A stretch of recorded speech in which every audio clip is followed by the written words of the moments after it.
Amatawukwa ndị hụrụ ya n'anya, amatawukwa ndị ji okwukwe meso ya, amatawukwa ndị nwere ezi nchegharị, o kwere ha nkwudo rebighị ebi. Hallelujah. Oh, Maputa, Wongala, Puti. Oh, may wokan, Guso, Mero, Kenkume. Oh, Tio, Abuja, Nonita, Abu, oh, Tio.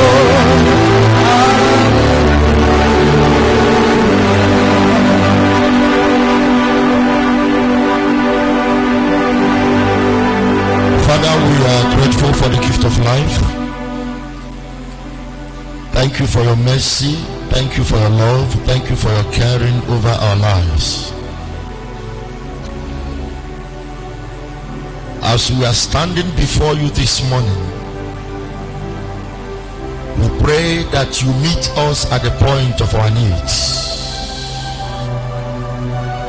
Glorify Jesus in the congregation of his people, for you've not called the house of Jacob to seek you in vain. Therefore we did not gather in vain. Bless every man, bless every woman. Thou Spirit of Jesus, I ask that you hover over this word, and by the power of this word do what no man can do and take all the glory. In Jesus' name we prayed. Shout a better amen. Have your seat.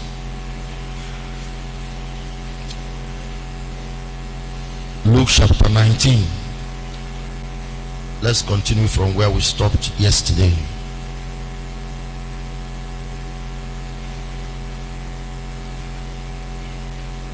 Luke chapter 19. Jesus entered Jericho and was passing through. A man was there by the name of Zacchaeus. He was a chief tax collector and was wealthy. He wanted to see who Jesus was, but being a short man, he could not because of the crowd.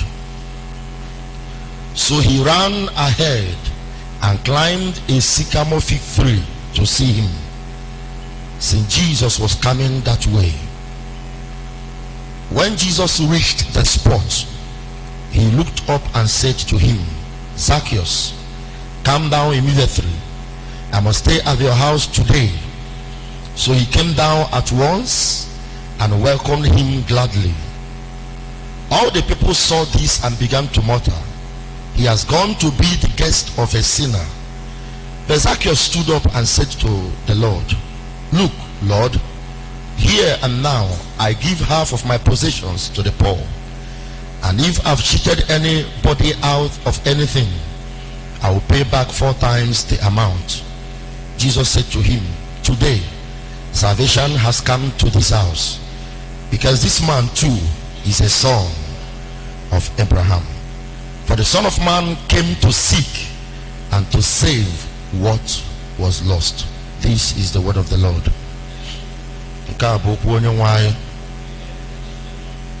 Right, yesterday we tried to establish the fact that it is not enough for Jesus to enter. It is also very, very important and essential that Jesus passes through our lives. I will quote, no brona Jesus gabiga. Bible will say that Jesus na gabiga, or na Jesus gabiga. Or brona Jesus gabiga. Ife ebube eweme, mbanwe ewede. Aikuna okwere nghọta na mmadụ nwere ike bata n'ebe, mana ọ bụ na onye ahụ gabigara n'ebe a na ọ ya ha afụ ife kwesịrị ka edozie. na ya hafi ife dị mma na ife adịrọ mma. Na kwụ na ihe bata Jesus ji wee gabiga na Jericho bụ na nsogbu ka nkụ na Jericho. Anyị kwụ na Jericho nwere ndị isi n'ime ya. Jericho nwere ndị akakpọ n'ime ya. Jericho nwere ndị ori n'ime ya. And yet Jericho abụ obodo mara mma, bụrụ obodo nwere afa.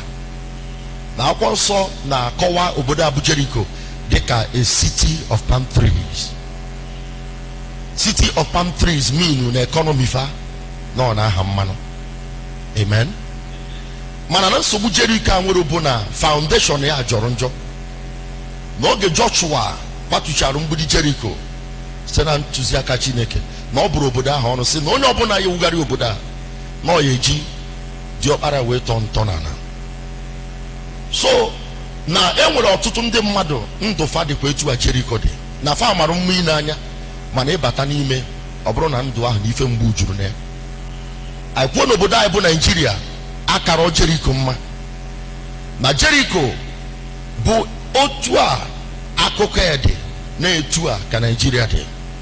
Afọ ya mara mma, afọ ya na-ada ụda, ife a na-achọsi ike dị n'ime, mana ndị nọ n'ime ya nwere nsogbu. Jericho wuru mgbidi toro ogo, mgbidi ya toro ogo fa wuru mere ka obodo fa ma mma na mee ka obodo fa bụrụ ife a na-echekwaba. Eju onye nọ na Jericho ya sị gị na fa dị protected. Yes, ha dị protected from outside, mana inside fa dịkwa protected. Mgbidi a nwere ike ichekwaba outside, mana n'ime ụlọ ife na-egbu fa nọ n'ime, and ọnya bụ nke jọgburu onwe ya, nke na-eme n'ime bụ nya aka njọ. Maka na onye Igbo ya ekwu okwu sị na ekechaa n'ama eburu n'aba na n'obi. Ebe a ka m chọrọ ka m bido n'ụtụtụ a. Ekesịa n'ama eburu na n'obi. O nwere ife ọsọrọ gị kpata ego nọrọ na USA, ọwụ na ya gba nkwụ nwa gị nwaanyị ka ị ghara ịgbadata na be nna gị bịa gbaa nkwụ. Hello, mmadụ ọ dị possible ọ bụ akwa a na-eme traditional marriage ya ejiri na be nne ife ọsọrọ ebe ahụ nyate aka. O nwego ndị ndụrụ na fa spend the millions of naira ka fa wee bunata ozu papa fa Nigeria ebe a wee kwa ya. So ekesịa na ama ya eburiri na n'obi imu na abụ nya aka mkpa karịa ezi. Mana anyị fụrụ na ife ka afịọ n'ụbọchị ndị abụọ ndị mmadụ na-adị mma n'ezi, mana n'ime ụlọ nsogbu dị kpatara eji akpọ ha ọkacha mma n'ezi. Dere anyị kpere ekpere nya asị Chineke n'ihi ewepụla anyị ọbụla mmerụ ndụ anyị mee ezinụlọ anyị ka ọ dị ka Jericho. Cheta na isiokwu anyị na-ekwu na ebu na entry is not enough. Anyị kwuo na ịgbakwunye ya n'azụ Jizọs kwesịrị ka ọ gabiga. Onwechọ ka m kwue n'ụtụtụ a na enwere ife ndị ya bụ mmadụ mee Jizọs ewe gabiga na ndụ onye ahụ. Praise the Lord. Praise the Lord. Enwere ife ya bụ mmadụ mee Jizọs ewe megịnị. N'obo okwu a m chọrọ ikwu kịta ama nwoke ọzọ bụrụ sị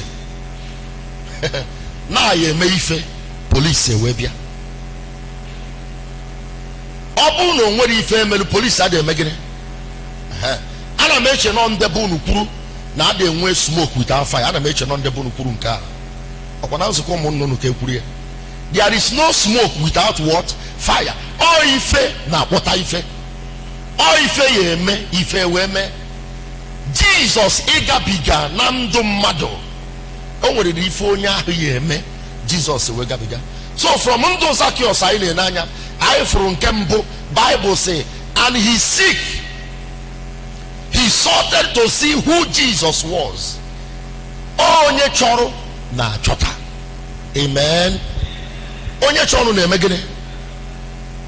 Ọ da-aba akụkọ ọba aka ofu ebe ife ịrịba ama a na-ekwu maka ewe mee. Matthew kwuru na Matthew chapter 7 verse 7 and 8 and 9. Ọ sị, ask you shall receive, seek you shall find, knock the door shall be opened unto you. Owebia na verse 8 kọwarụ gị ife ọ na-ekwu ọfụma sị n'ihi na onye yọrụ na ayọta, na onye chọrọ bụ ife ya achọta. Excuse me, Jesus can be willing up till today to help your life. Jesus can be willing where you tata inyeru mmadu aka. Ọ ka na-agụ Jesus agụ ịgabiga n'ezinụlọ mmadụ. Ajụjụ bụ o nwere onye na-achọ ya. Ọ until n'ịchọ Jesus bụ na ya achọta. Bible say na ihe batara na Zacchaeus afro Jesus oge ọ chọrọ ya bụ maka na mmadụ riri nne. Crowd, akwụkwọ nsọ jizọs that word crowd. Ihe o minu bụ na ọnụ ọgụgụ ndị na-ebe a erugo 3,000, 4,000 or 5,000. Out of mmadụ niile a sọsọ ofu onye ka Jizọs sị na mmejebe gị taa. Kedu ihe bata Jizọs iwesi ya ọga lituo ka m jebe gị ọ maka na ọ chọrọ. Akụkọzi na aka ihe achọ Jizọs wee chọta ya. Ihe binilili ife wee mee. Igbo na Mark chapter 1 verse 35 Bible say n'isi ụtụtụ Jizọs wee binie. Ọ bụ na ibinilo eluigwe anyị ebini. Mgbe Jizọs biniri o wezugo onwe je ekpe ekpere. Ọ ya bata na ebe ọ bụ na ọ gafere ifere ba ma na-eme. You must learn to get up. Until you get up, until you seek, you will not find. This entry is not enough. I na-ekwu maka no ya bụ reality na ndụ mmadụ bụ na onye ahụ chọrọ. Ihe achọrịrị ya onye chọrọ bụ ife na-achọta. Onye kọrọ aka ka a na-emepere ọnụ ụzọ. Since iji bụrụ mmadụ ịnọkọtago n'ime abalị maọbụ na mgbede ka ikwuo na mgbede ifere kebe 7 maọbụ 5 nke mgbede ịmanye je meghe ọnụ ụzọ be gị na-asị onye imenu gị a na-eji ife a na-afụ anya were esikwuru ife a na-eme gịnị. Ebe anyị nọ n'oche you bear me witness na ife batara iji binie je mepee ọnụ ụzọ si onye bụ maka na onwe onye mee gịnị.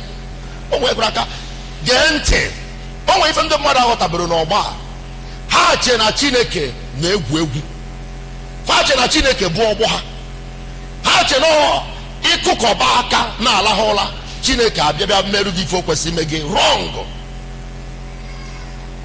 Ihe Chineke na-eme buru ibu and ụfọdụ ndị mmadụ che na ọnwụ bịazi igbu ha. Chineke were maka na ọnwụ bịara igbu ha gbata bịa zọpụta ha. Ọnwụ ada atụ Chukwu egwu. Ịnwụọ ọka bụ Chukwu. Ịdị ndụ ọka bụ Chukwu. Ife ye ọka bụ Chukwu. Ifere ọka bụ Chukwu. So ibinikwa chọọ Chineke bụ onwe ka ị na-eme gịnị ka ị na-enyere aka. Ọ bụrụ na ị decide họ ka ị chọọ ya taata, I am telling you ihe ha dị iche na ndị ife ọjọọ gbugoro before. Enwere m na-akụzi ndị mmadụ maka okwukwe. I said nwaanyị nọ na USA na record discover a diagnose ya na o nwere cancer at the age of 30. Or say even though I have cancer I will not die of cancer. They said the woman died at the age of 84. Now what put 30 n'ime 84 or 54 years. Onye chọrọ na-eme gịnị. Mana enwere ndị cancer gburu 2 years ọsọ na arụfa. Ha chọrọ. Hello. The same place ị nọ. Ịchọ Chukwu ị achọta ebe a. He is everywhere. Ebe ahụ ị nọ, whether mụ na anụ onu anyị through media gadgets, ebe ọ bụ na ị nọ, o nwere ebe ị na-ịchọrọ ya ịya ha achọta. Onye nwe ụwa n'uju ya. Akwụkwọ nsọ sị, blessed be the God of Abraham, the possessor of heaven and earth. O nwetara ụwa na eluigwe dịka ife nweta. Nyanwa tọrọ ntọ na anụ ụwa n'elu osimiri. O nwere ebe ị nọ ịchọrọ ya ịya ha achọta. Problem ndị mmadụ nwere bụ na fa achọbeghị. Ana m ekpere gị ekpere n'ụtụtụ a na ya achọ Jizọs and ịchọọ ya ọ ya agabiga na ndụ gị n'aha Jizọs Kraịst. Ọ bụrụ na ekwu eme na ikwu eme n'ụdị mma. Ụmụnna oge a na-akụkọba aka agana. O nwere akụkọ m na-agụ maka one of the our daddies in the Lord. The man will say, hey, now one day na nsogbu o nwere etu aka ọra the team na-egbu mgbu n'obi. O wee si n'ebe ọ nọ n'ọfịs ya megide ekpere n'ime ọfịs ya batara ya ọpụta outside na-ekpe ekpere n'ilo. O kwere ya o dinere ana n'ilo. Ofu nwa okorobịa bịatie ya kasị ya nna anyị ogidịkwa ka idide dile ma ọsị ya get lost. When I am seeking God There is nothing like nine. Hello. When I am seeking God, there is nothing like namobo papa or namobo mama.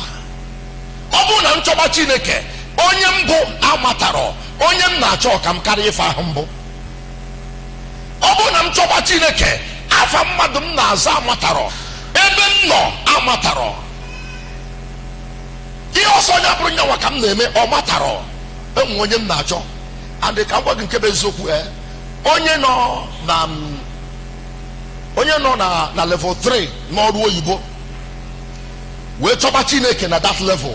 I am telling you, ọ chọta Chineke, you be surprised na onwe isi na level 3 ahụ maba na level 8. And ọ maba na level 8 ya, ifu ndị niile ahụ na-ene dị anya before a respect be. Why? O nwere onye ọ chọtara ọkaka, onye ọ chọtara bụ omenabi, onye ọ chọtara bụ odudu akataka. O suru oke n'ife achọ na Chukwu, zuo oke n'ife achọ na mmadụ. There is no way ihe si wee chọọ ya chọta ka m nọrọ ebe ị nọ. Mba, o nwere ka ihe si wee chọọ ya chọta ọnọdụ ya gbanwe na ndụ gị. O nwere ka ihe si wee chọọ ya chọta ekwensu aka nọ n'ime gị na-ekwu okwu fafafa, ọ dị eme ụkpaka ọ na-agba n'udu mmiri. Ịchọta akwa na Chukwu ọnọdụ agbanwe. Achọrọ m ka m gbaa gị ume n'ụtụtụ a na gị chọọ Jizọs. Ndị Jizọs na-agabiga n'ime ha bụ ndị mere gịnị? Ndị chọtara ya. Amen. Onye aka ndị gị si onye nwe anyị, nye m amara ka m wee chọọ gị. Musa eke si onye nwe anyị, nye m amara ka m wee chọọ gị. Number 2 bụ na Bible si na enwere crowd ebe ahụ. Ọ bụ na ya achọta Jizọs a o wee gabiga na ndụ gị, you must live above the crowd and you must overcome distraction. And even kwuru kịta ọkwa ma crowd ka m gwa gị 3 reasons ihe eji wee kwapụ crowd a n'akụkụ chọba Jizọs. Number 1, ihe a na-ekwu ọ bụrụ ife crowd, ife a bụ ife ofu onye. Ihe a na-ekwu ọ bụrụ ife igwe gbara ọgwa, ọ bụrụ ife igwe mmadụ, ọ ife ofu onye ka ọ bụ. Ka mma atụ etu esi kwe gị ghọta. Wait, ịbịa n'ụlọ ụka atụ ka m na-ama ọ bụrụ na ụkọchukwu na-ekpe ekpere wee nọ n'ime ọta kwuo okwu sị, enye m iwu n'ụtụtụ a site na amara Chineke na onye ọbụla n'ebe a chọrọ ịbụ landlord na onye nwaanyị eme landlord. Ọkwa ndị mmadụ ya eti eme na ka m gwa gị ife ya eme. Ebe a sista anyị nọ a na-aka ụka, mmadụ riri n'ụlọ ụka juru eju, ndị nya na-enọ n'oche anyị adebe 5 or 6, 2 of us. Do you agree with me na out of 5 or 6 anya na-enọ n'oche na mmadụ na-abụ ma mmadụ ịtọ n'ime ha bụ landlord already? Mana sista anyị a abụrụ landlord, tenant ka o mee gịnị?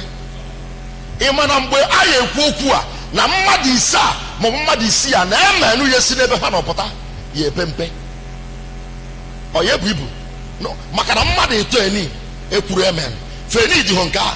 Mana sista ya because no ma no tenant ka ọ bụ na okwu abụ nyanwa ka ọ dịrị, ọ nyanwa ka itie menụ dịrị, ọ nwa anwa were maka na ndị nya na-enọ n'oche ekwusi ihe eme n'ike wee ghara ikwusi eme n'ike. O mena gịnị? Ọkwa na ife abụ one on one basis, ọ bụrụ ife gbasara crowd. Zacchaeus ma hey, unu riri nne ebe a mana ife na-akpa m abụrụ nya na-akpa ụnụ. That's number 1. Number 2, anyị riri nne ebe a mana ebe unu na-eje abụrụ ebe m na-eje. Your destiny will come to pass, now your destination. But if you don't locate your destination, your destiny will land inside the den. Woe, not my portion. Word of mercy, not my portion. Did you hear what I just said? Destiny, oh yeah, Biana mmezu no boni chopta your destination.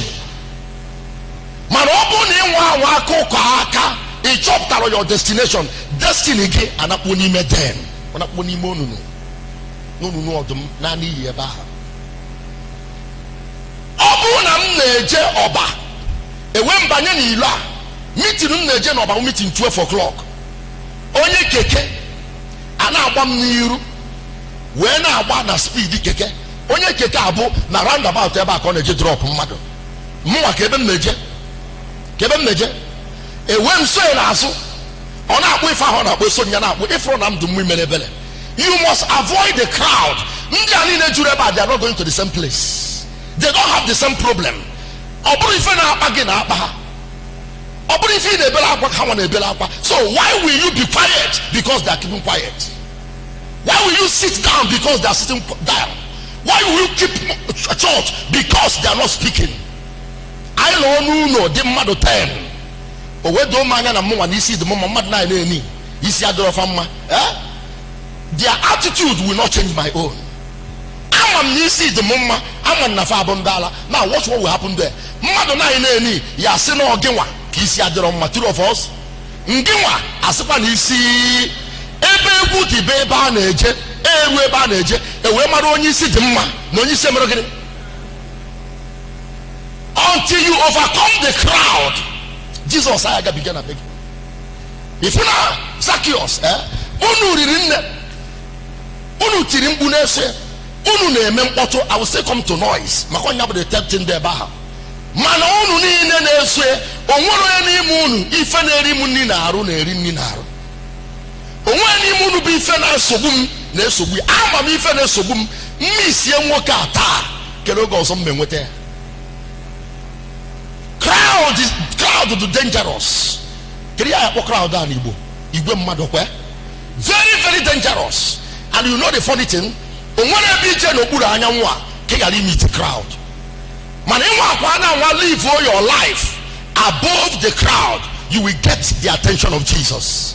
May you receive the grace to live above the crowd in the name of Jesus.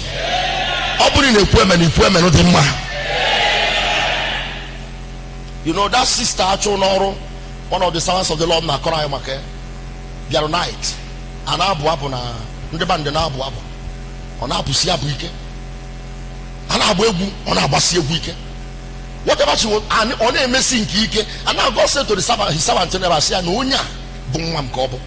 My name on a night, and when they don't know Chalahola. Night, when they know Orthodox name, excuse me, tell yourself this morning. If you na onya abronya na apam muno onya ade ejo fuebe, why will I allow onya muno ade ejo fuebe? Ka speed here decide my speed, ka actions here decide my actions, ka etu se meife decide etu mu wase meife. Wrong ade me. You must learn to stand out. You must learn to stand out. Oga says as a lockdown church ebem jeru no half of the church. If I had 122, I said lockdown. If even at Mante, now Peter said, if I cannot call you, where the man I am, if you mad kukuru. I said, even if the whole church is seen on Oboda, now lock down. Wait for church here, I will not lock it down. I came to church and said, remember, some Namada Koka, and then I caught the time we for an email. Obika Gebioka, all Moakafaya, highest Aburum Joka. Allow na prison. No, I baneta natamhamobamo manemi numia. I said I cannot be mess of crowd. Unemelo procession on Palm Sunday. So many people say lie.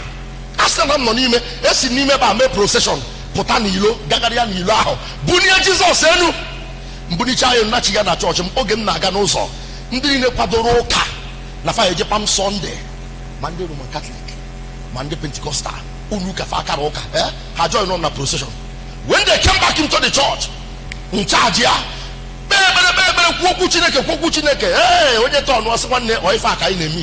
I am telling you, I met a procession now. May expand. See, until you stand out, testimony guy had each. Excuse me, na crowd do testimony. So Zacchaeus, Mona got the Joe Fuebe. So it is CJ, Abronia, Mem come J to a CJ. Mona got the Joe Fuebe. Destiny I Babro Fuebeka Fufilia. Are you hearing what I'm saying? Receive the grace to walk in the direction of your destiny. Can you locate your destination? Can the grace to stand out? And for Jesus. I am different. You say I am different. And I'm working a bono in Kemudi Wajafa. Na ba in Kemudi Wezibafa. Obmakata. And na 42 makano na 42 ka nkem we gale di she fa makata da mo obonye makano na do obonye ka nkem we gale di she o ase nkem ya di she brother sister nkem ye megene Until you get the spirit in you, you will not get the attention of heaven. Since the day of John the Baptist, the kingdom suffer violence, and the violent men take it by force.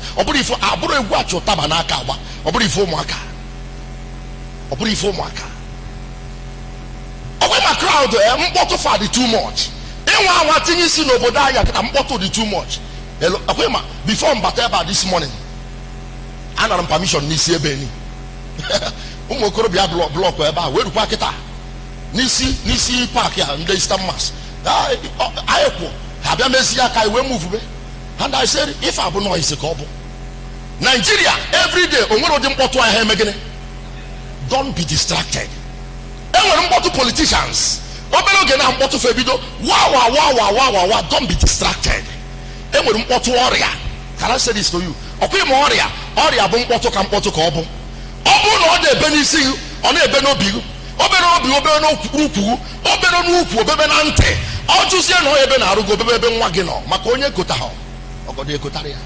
Noise everywhere. You must overcome the crowd and their noise to get the attention of Jesus. When you come again,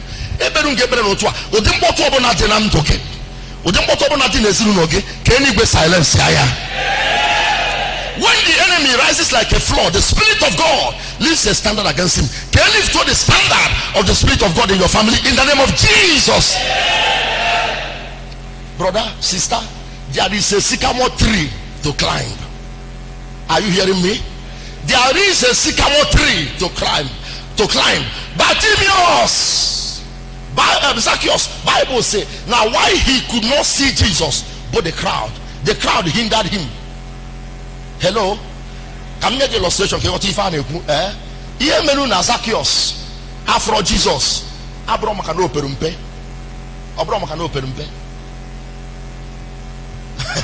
If you offer Jesus, boom, I can do mad. Can call why you to see what na ya keta bia ni iru eba akworo oto obu na onwere onye no n'ime eba na oso obere nwa okpu keta talk to me ebe obu na nwa no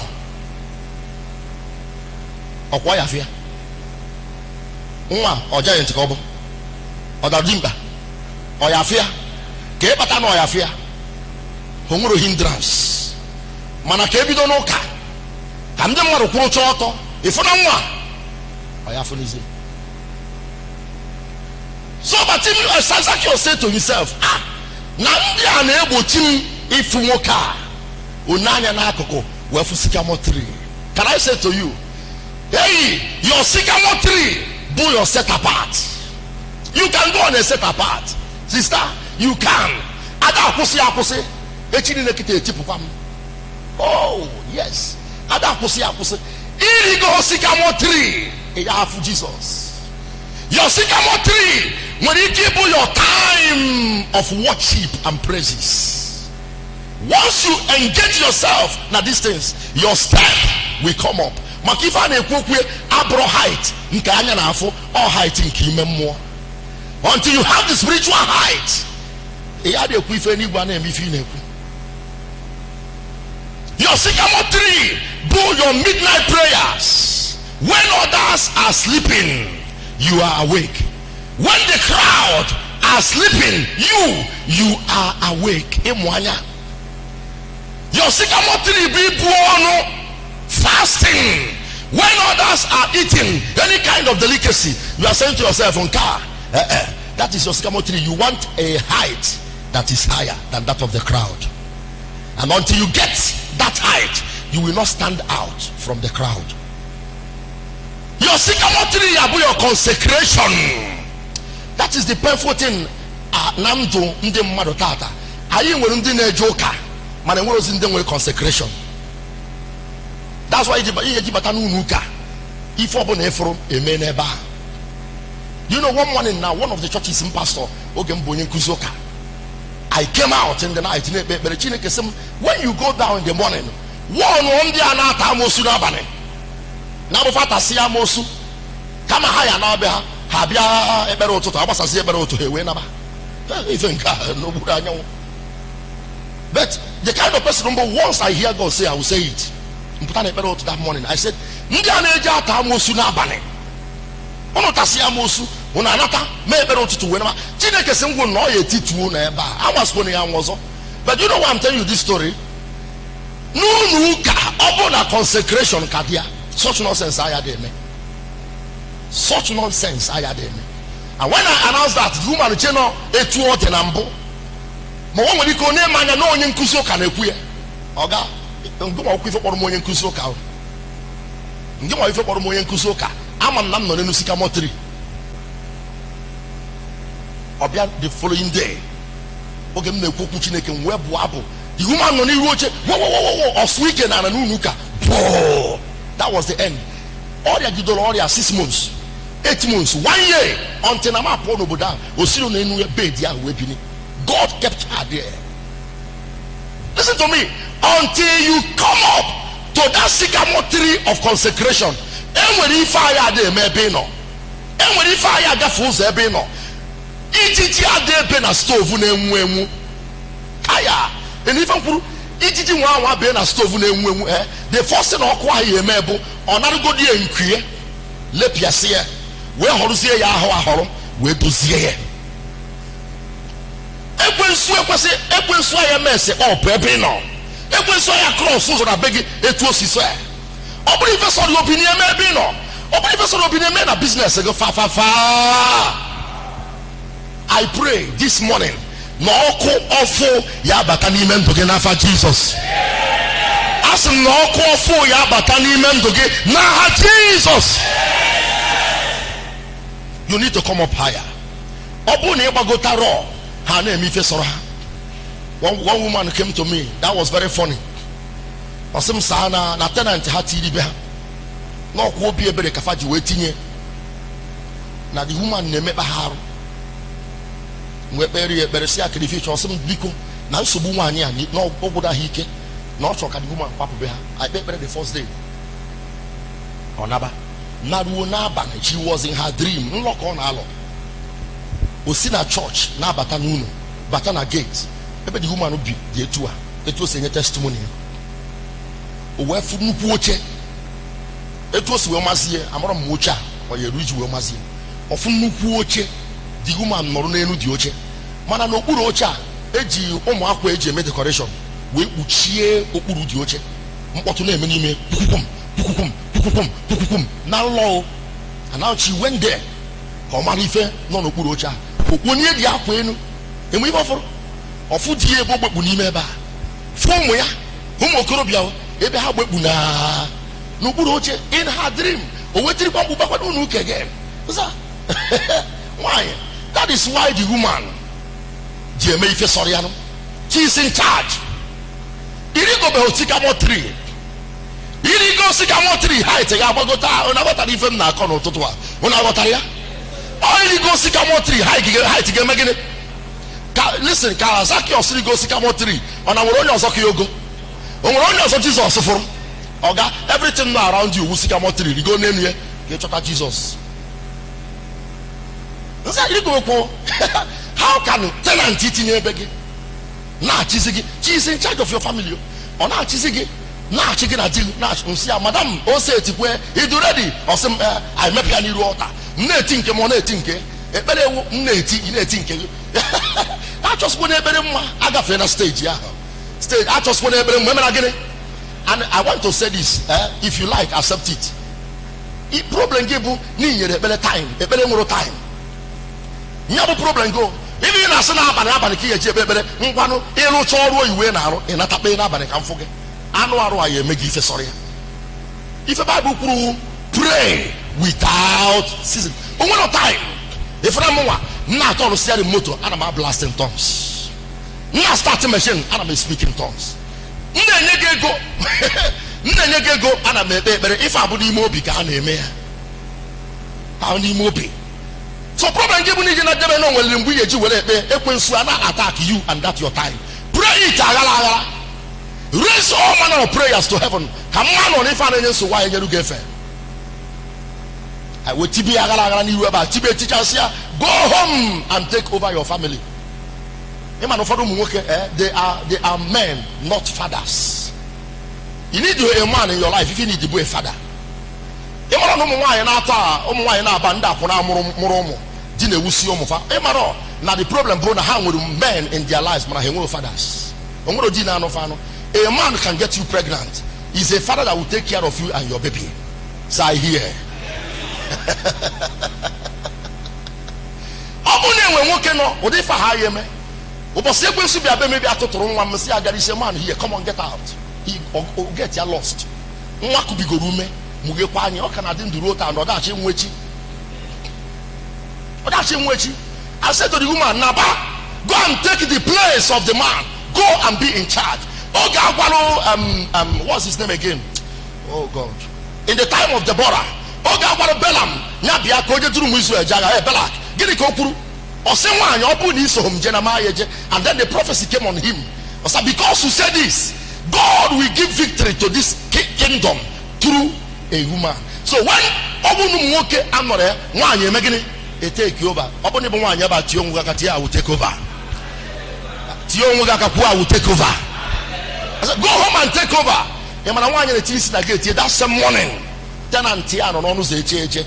Immediately on him a gate. The woman of fear. Bow walk among the ne which come on the ne which come winner. Bow walk among the ne which. What one imuno? I see hey. Or getting a chokwe. Only I won't know about before. Or won't make corner. Or getting a chokwe. Or madi fenatria. Before na phone came with it. Or park yani brianine. Pour on a gate. And I see a back in a I said, I don't have a no go and young go to a papa. Or woman say, yes, let her go. But when power jump power, that's a power about. When you come again, when you get up to your height, no demon can stand before you again. I pass a decree. Any kind of challenge, any kind of trouble in your life, let it be destroyed by fire now. In the name of Jesus. Can I get a better amen from you? There is a sycamore tree to climb, and you get a higher height. If an amen also, I am making. If an ebum also, I am boogie. If a jim also, I am taking away. I said to them one day, one young man, the young man went out. Ligone no Okada, Koji Butaife, no Waka Tiozua, or I know the Akoko, Okada, Trela Buru. Open one Kuruben Abroma na church, Naso. Mboji we for trailer. Bar break, Yamana, machine bar break, Nike, the normal team Bonyan on Aso, Yamafetaniru. Or bar break, come Onyan on Aso, Yamafetaniru, Onyan on Aso, Daponako, Yamana trailer, Wesu. The man went that way. Man Onyan on Aso, Binia teacher see area. Scratch when you were about a day, that was the end. I didn't put Onyan Rono, no, the man. Manana meku no whenever you are being all if you made them doors I am again.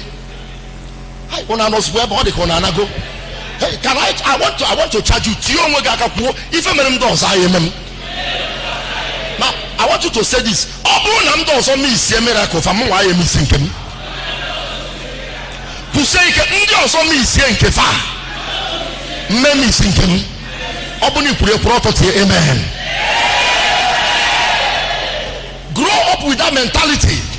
Omori ki mendoso manoye memwa. Omori ki kusim doso manoya kusim. Omori ki decide etum doso sieje manamwa oya decide ya why ali go msikamo 3. Enwa na enu ebe no.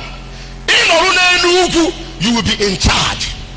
Onye no na enu ugwu bu nya na afu ife na eme na ana. Excuse me, onye no na ana ada anyu so onye no na enu mamere say here. Oh, you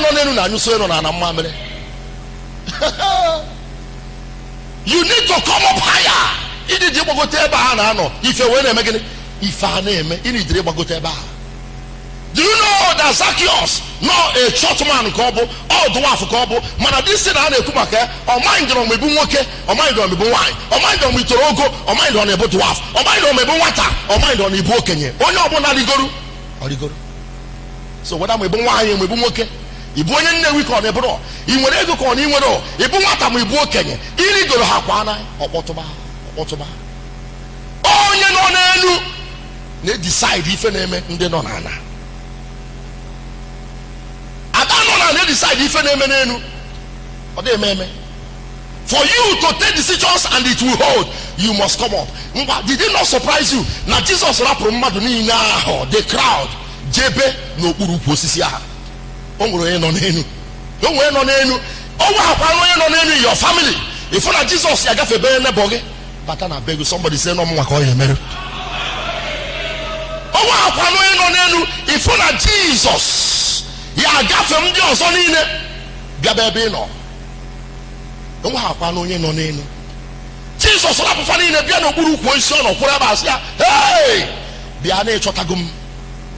Maka na onye ọbụla chọrọ na-achọta, onye yọrọ na-ayọta, onye kụrụ ka ọnụ ụzọ na-eme gịnị? O breki rekọd ebe ahụ wee sị na ọ bụrụ na m nọ nke ụwa jọgburu onwe mana ọ ya enye ụlọ azụ na-abụrụ akpị mana ọ ya enye ụlọ achịcha na-abụrụ nkume, kedu maka nna anyị onye nọ n'eluigwe? Ọ na ọ ya emere anyị karịa? Ọ na ọ ya emere anyị karịa?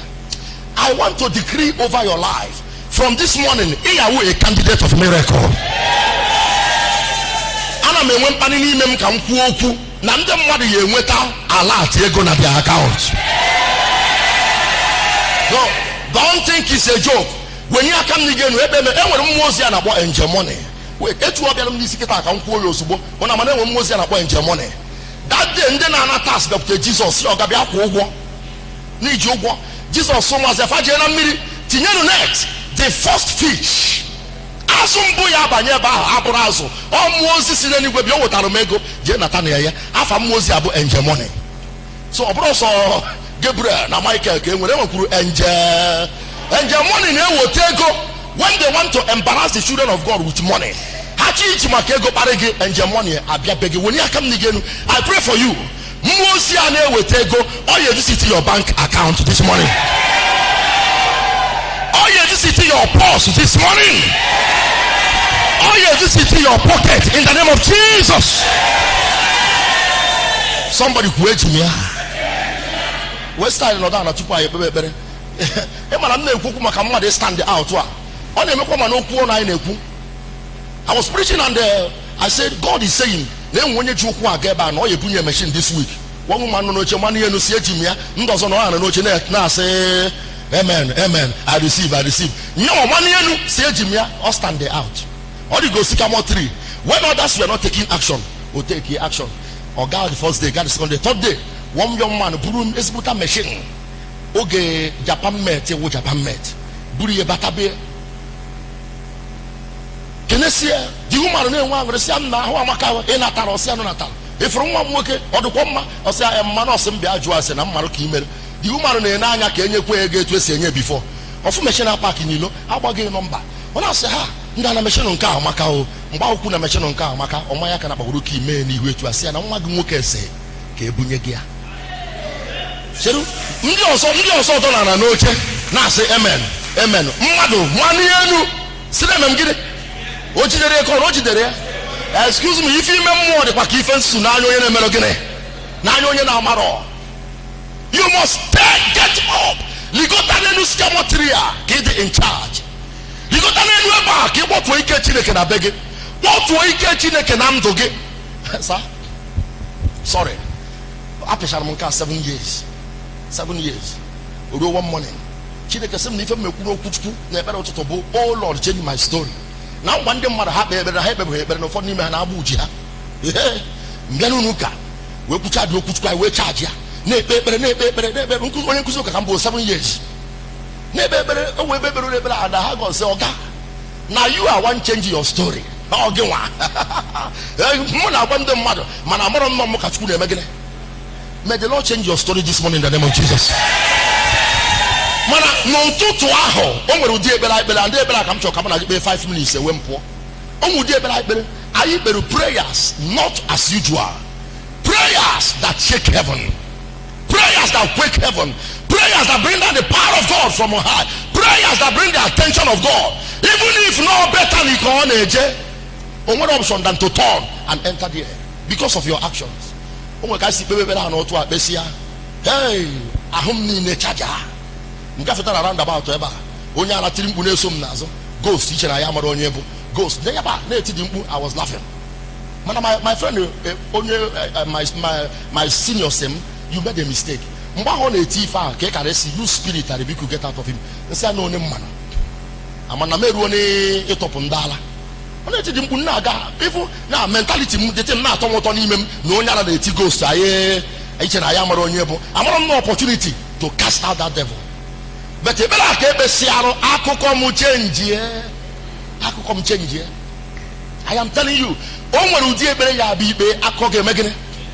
Akụkọ ga-change. I gave them 7 days in a church, family by family. See, 7 days. Ikpesi ya bịa na the 7th day mụ na ga-ekpewe na altar. I ekpesi ya one woman just na agafe bịa na-ekwu okwu wee nụ na asị ka ede afa da family eti oru ụbọchị ahụ bịa 9 years ka na di eji egogo ka a na-azụ ya azụ 9 years. That same morning efinichiri ekpere onye ji kesi ya bata na be n'ụtụtụ si ọga eseru m aka m ama m na ba na ọka mmadụ ife ihe eme na ọka mmadụ ife ihe eme for 9 years. Now gị nwa na-ene m anya ị nwago how many years faji gị nwa na ọka mmadụ ife ihe eme? Is there no sycamore tree that you will climb? O nwere sycamore tree dị na ka ị arịgoro ka Jizọs fụrụ ọnụ o nwere sycamore tree ị arịgoro ka Jizọs fụrụ ọfụ akwa anaghị ọkwụsị ọgba brek ọsị asa come down na be gị ka m na-abata and odogwu akata aka o tinye isi na be gị mkpakpaba tụọrọ m Jizọs ome nke a na nke ọzọ. O nwere ụdị ife ya wiberie n'ụtụtụ a ọsị onye na-eku m onudata ife chi gị for years arapụ gị ọnọdụ kechi gị for years arapụ gị. Jizọs o nwere ife nyere ya n'omume ọ na-eme nta mee imo o nwere nke ọ dị eme. Until you learn to get up to your sycamore tree, you will not draw his attention. Proto.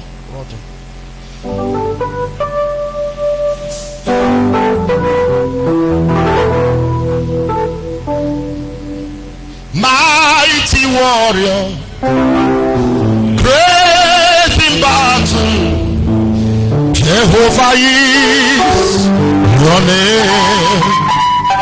Are you ready at all? Lift up your hands and worship him. Mighty warrior, great in battle, Jehovah is your name. Mighty warrior, great in battle, Jehovah is your name. Jehovah, you are the most high. Jehovah, you are the most high. Oh, Jehovah, you are the most high. Lion of Judah, you are the most high. Excellent Jehovah, you are the most high. Holy God of fire, you are the most high. You are the most high.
Whatever you want, you can see Jehovah. He open a name, Mamaro. He open a chinduma. He open a name, Molo, different move. No tutua.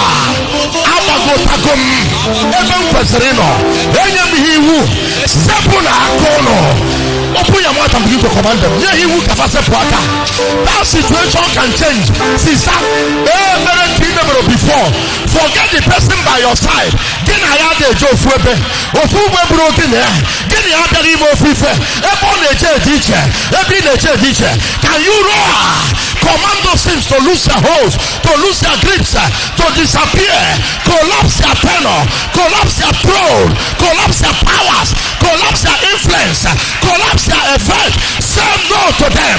Command them to lose their holds. Rikabo shipada. Enomano, enomani, akaya. Gado, esobayaka. Ekombali sukutu. Mina okoto, esalia. Kaba, ekoni selekosha.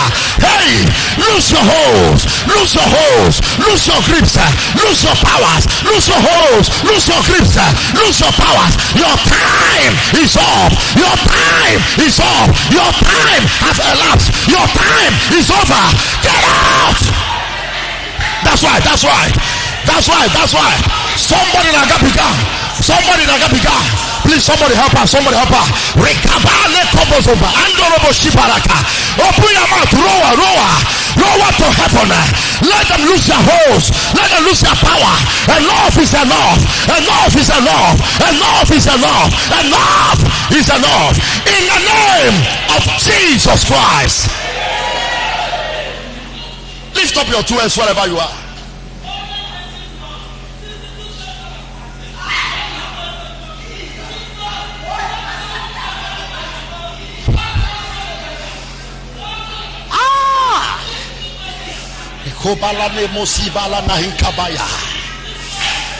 Hey, lift up your two hands. Be quiet. Deliverance is coming to you. Aonye kanyana chukura. Oye kanyana Jesus bobo. Chukupana debu. Isini budika. Ibruya kanyikiria.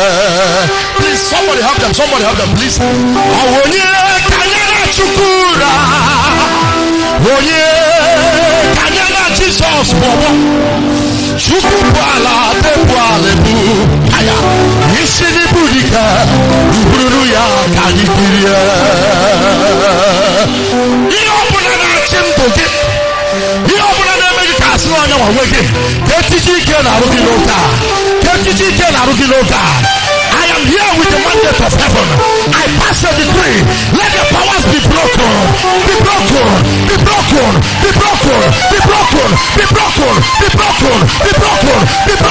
In the name of Jesus Christ.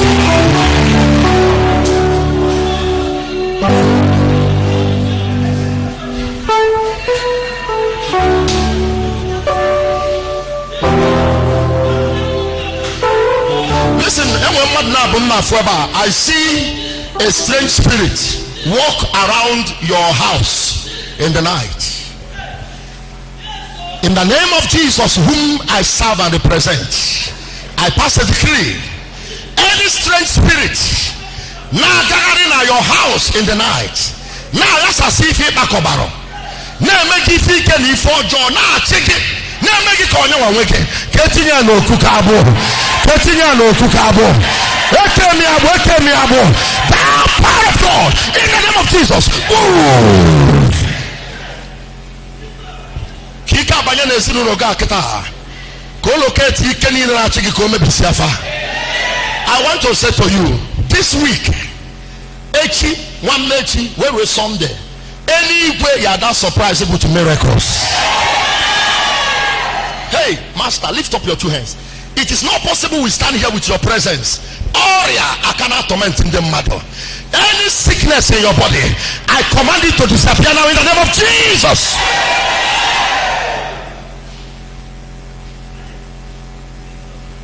When you want to say, come may announce, Niebun keki, Amaruginike, Niswa, this week, Anone, or before go, I am Yagia.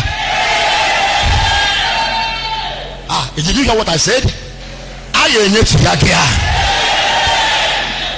And I'm a FIFA de Kaego Koleko. I don't know what is delaying that payment. I'm 2 months agafego.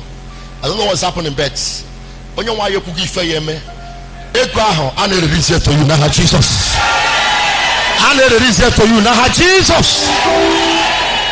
From this morning, you are in charge. Now,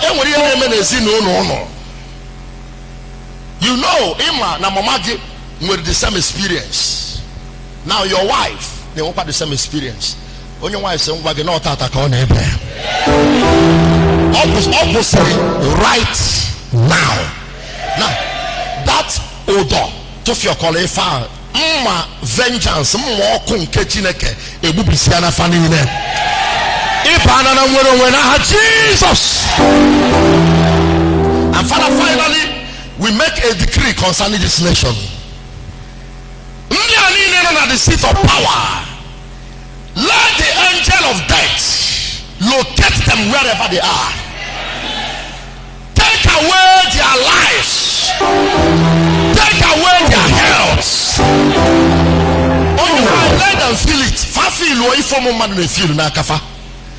Listen, all give one Father, give one bow or Bagaro Sena crib. Ajubru the book at the nurse, oh, Wakati to Ferro no Sibu here. How about Kubengano to watch? What a Bob Nafano? Mawaka Mawine on Imefa. Teach you of Kafabani Fembu. Kopoda, Jesus. I hear Berundine Omofamorona protest here, better. And I Yokoyo Wakasi Phobe. I know most in Kachineke, Kochapabo Muchineke, Berinefano, Nigeria. Let nobody die again. Let there be peace by the makings and doings of the Lord. In Jesus' powerful name we pray. All right, bring out your offering. Because for the Bible quiz, our bishop, our daddy name, all day on Saturday. The area of concentration, both Genesis chapter 46 to Exodus chapter 12.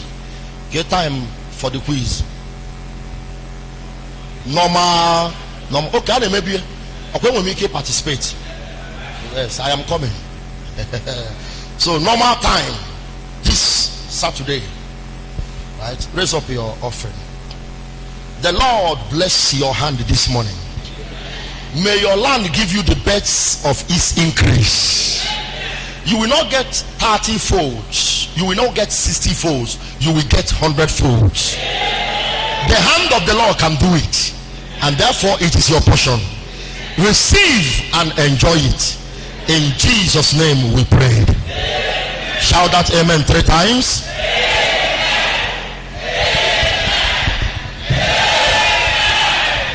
God bless you.